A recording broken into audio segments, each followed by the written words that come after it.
Assalamualaikum warahmatullahi wabarakatuh. Perkenalkan, nama saya Muhammad Ilham, kelas DAJ 23. Jelaskan menu-menu Cisco paket Tracer. 1. Menu bar. Di dalam menu bar ini terdapat file, edit, option, view, tool, extension, help. 2. Toolbar. Di dalam toolbar ini terdapat new, open, save, print, activity wizard, copy, paste, undo, redo, zoom in, zoom reset, zoom out, drawing plate, garis, custom device dialog. 3. Command toolbar. Di dalam command toolbar terdapat select, move layout, flash note, delete, inspect, resist save, add simple PDU, add kompleks PDU, simulator mode. 4. Logical. Dalam WordPress Logis terdapat cluster baru, pindah objek, set ubin, latar belakang, dan viewport. 5. WordPress. Daerah ini adalah di mana kalian akan membuat jaringan yang diinginkan.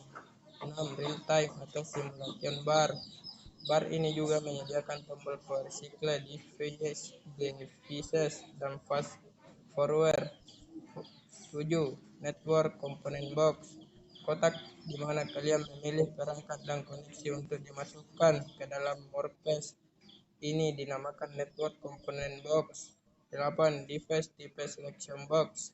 Kotak ini berisi jenis perangkat dan koneksi yang tersedia di paket Tracer. 9. Device specific selection box. Kotak ini adalah di mana kalian memilih khusus perangkat yang digunakan untuk menempatkan jaringan dan koneksi yang ingin kalian buat. 10. User Character Packet Window. Jendela ini mengelola paket yang kalian masukkan ke dalam jaringan selama skenario simulasi. 2. Jenis-jenis kabel yang ada di Cisco. 1. Automatically connected connection. Kabel ini digunakan untuk menentukan secara otomatis kabel apa yang dapat digunakan untuk menghubungkan antara device atau perangkat dalam jaringan. 2. Konsol. Kabel ini biasanya digunakan untuk mengkonfigurasi sebuah perangkat jaringan secara langsung. 3. Strike. Kabel ini biasa digunakan untuk menghubungkan dua perangkat jaringan yang berbeda jenis dengan port Ethernet. 4. Crossover. Kabel ini biasanya digunakan untuk menghubungkan dua perangkat jaringan yang sama jenis dengan port Ethernet.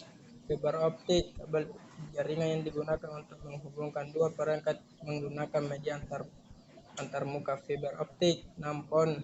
Kabel yang biasa digunakan untuk menghubungkan telepon dengan port RJ11. 7. Koaksial. Kabel yang biasa digunakan dalam topologi bus. 8. Serial DCE. Kabel ini biasanya digunakan untuk modem atau liaset lain. 9. Serial DTE. Biasanya digunakan untuk monitor dan printer. 3. Tuliskan fungsi dari semua perangkat jaringan. 1. Server. Server berfungsi sebagai tempat atau media untuk menyimpan informasi. 2. Network Interface Card. NIC dapat disebut juga dengan LAN Card Expansion Board yang digunakan supaya komputer dapat terhubung dengan jaringan. 3. Kabel jaringan. Kabel merupakan media untuk menghubungkan satu perangkat dengan perangkat lain. 4. Hub dan switch. Switch merupakan perangkat jaringan komputer yang berfungsi untuk menghubungkan beberapa komputer. 5. Router. Router adalah perangkat jaringan komputer yang berfungsi untuk menghubungkan jaringan LAN ke dalam suatu jaringan LAN. 6. Bridge. Bridge juga memiliki fungsi untuk membagi jaringan yang besar menjadi beberapa jaringan kecil. 7. Modem. Modem merupakan perangkat yang digunakan untuk menghubungkan antara perangkat komputer. 8. Repeater. Repeater adalah suatu perangkat yang berfungsi untuk memperkuat dan meregenerasi jaringan dan sinyal yang masuk. 9. Wireless card. Wireless card merupakan perangkat yang wajib digunakan apabila Anda ingin terhubung dalam jaringan nirkabel. Sekian dan terima kasih. Wassalamualaikum warahmatullahi wabarakatuh.